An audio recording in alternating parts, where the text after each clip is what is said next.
Hello, I'm RJ Barker. I'm trying not to be too expressive with my hands.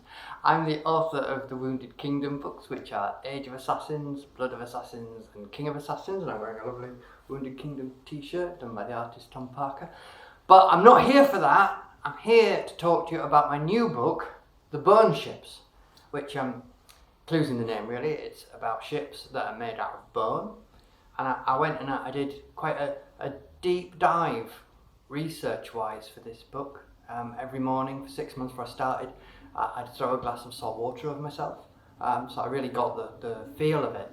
But I thought what I could do is I could use these two lovely pictures to give you at home a guided tour of the ship and impart my knowledge that was very hard won to you. I'll be using this one, which is the Winston Churchill, which is a training ship that was painted by Uncle Mike Peace for our wedding. My wife is on it, but we've never actually been on the ship because we get seasick.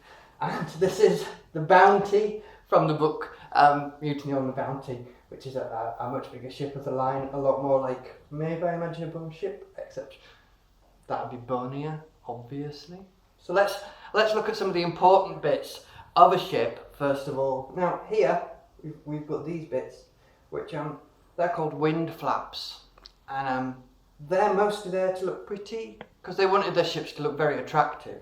I mean, you can see them better. They're very flappy, and of course the wind flaps, they're attached to the flap spikes, which go here, and you can see them up a bit better over here. Sorry, flap poles.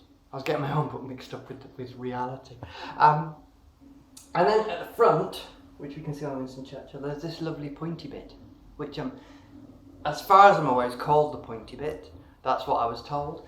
And what that's for is if you're on your ship and you're thinking, God, where am I going? You can shout out, where am I going?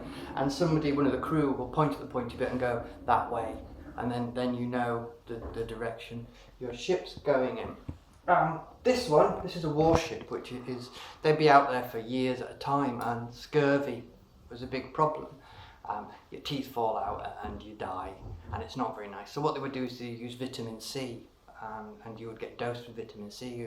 Oranges and limes were very popular, which is why you can see the ship has a conservatory on the back, and that's where they would grow all the fruit trees to keep the crew nice and healthy.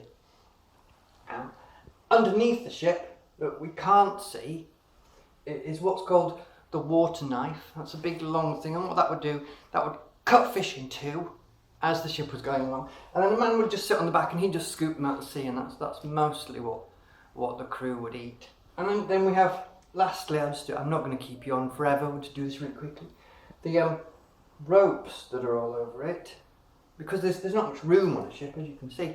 That was to keep the crew fit, and they would do gymnastic exercises, swing from these, and the parallel bars that we have now, they've actually, from what I know, actually come from the rigging on ships, and I was told that by a man I completely imagined, which is definitely true. So I hope you've enjoyed that quick tour around the ship. Thank you very much. Cheers. Oh, salty. Oh.